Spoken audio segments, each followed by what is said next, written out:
are listening to the Derek Asante podcast, the show that brings you insightful conversations about everyday topics. We just aim to keep the discussion above the average. Our guests are the ones bringing the social proof to the conversation. Let's get into it.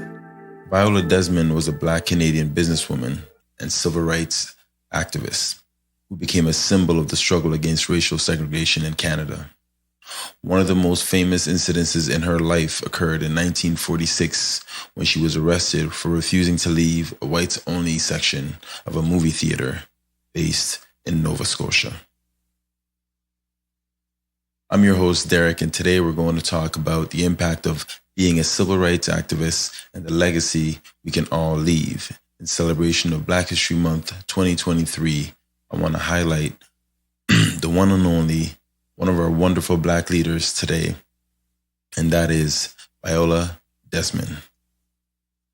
James Albert was an influential community leader in Halifax, Nova Scotia.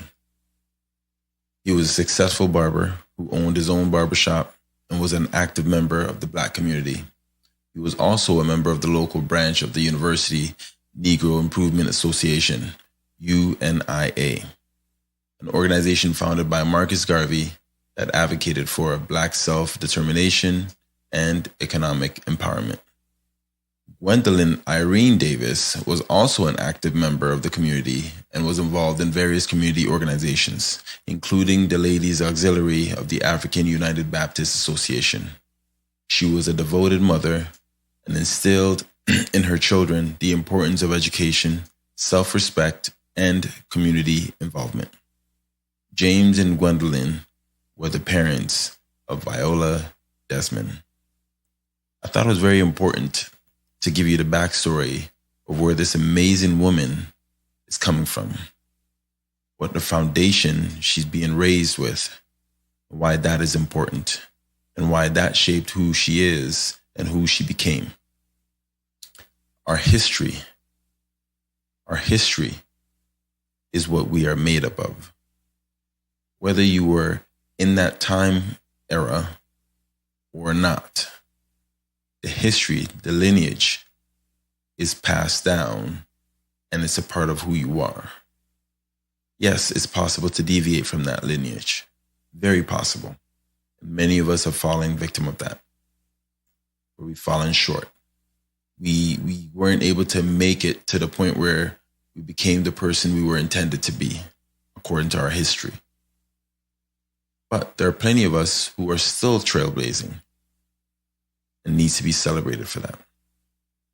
And Viola is a perfect example and why I wanted to celebrate her today.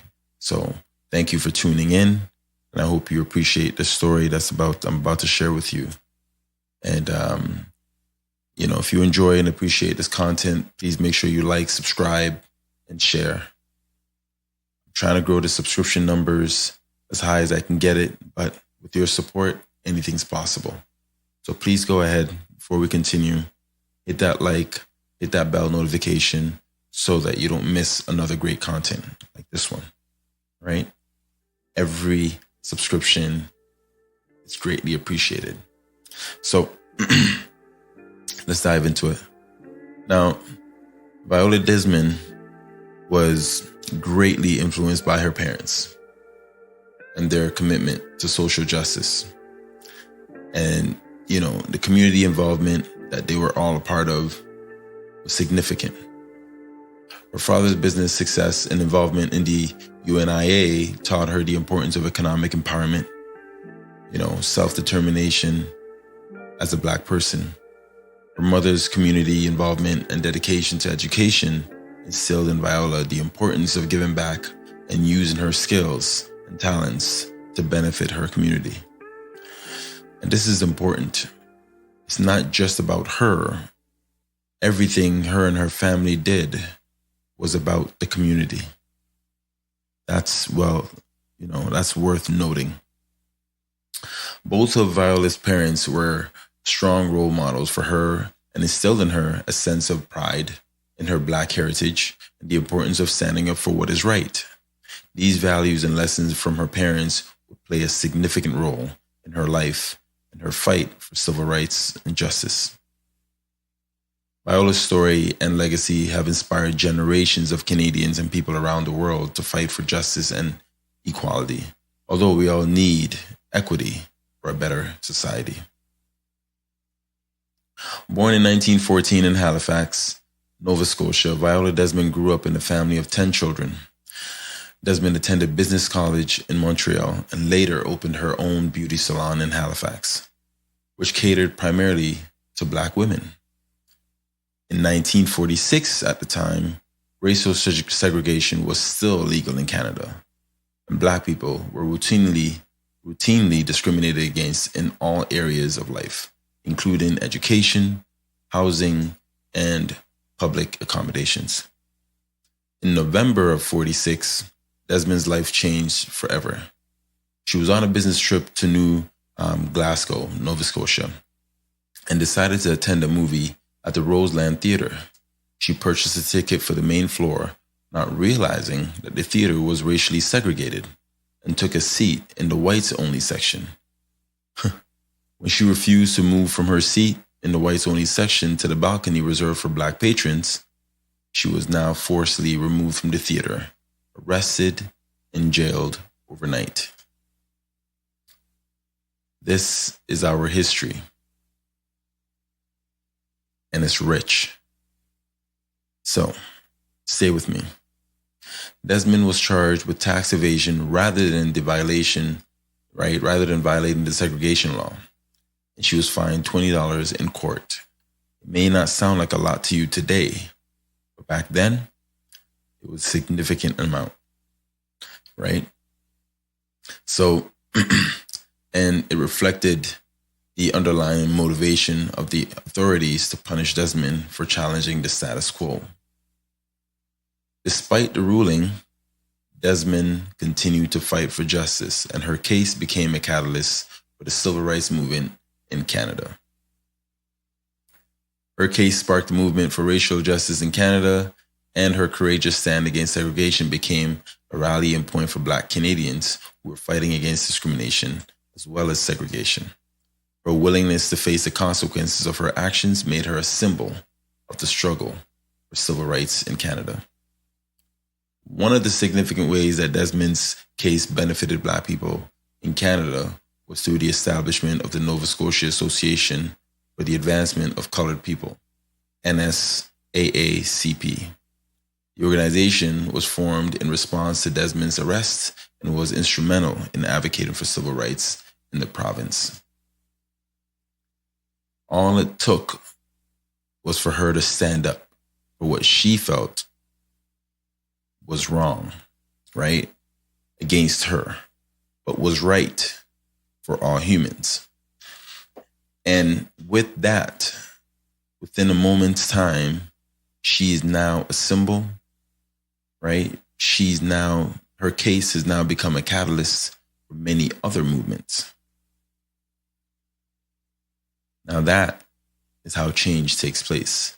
So when I hear people say you can't evoke change, it's just you and the system this and the system that, sometimes you just need the spark. One of my favorite artists of all time said this before, Tupac Shakur, and she said, he doesn't want to be, I'm paraphrasing here, so don't hang me. He doesn't want to be the one just to be the change, but he can be the spark. He can be the spark that ignites the change, right? That inspires others to want to fight for this change. And this is what Viola has done. She was the spark, but she also ignited it in so many of us back then that a lot has changed for us to have this privilege, these rights that we now have. So when you feel like you don't have much, I need you to pay attention to what you currently have, your situation, your environment, the government, although it may not be perfect, but you have the privileges, right? That all those before you had fought for. You are benefiting from all those sacrifices. So I say all that to tell you, make it count. You do matter. Your life does matter. Just make it count. someone else coming up behind you can benefit from that. Okay? So don't lose sight.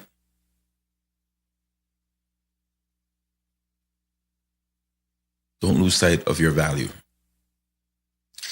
Desmond's case also paved the way for other significant achievements in the fight for racial justice in Canada.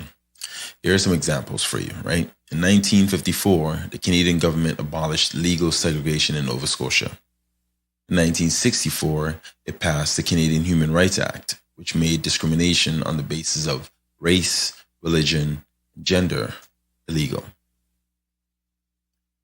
One woman evoked such change, right? And that's what I mean. The impact of Viola's case extended beyond Canada.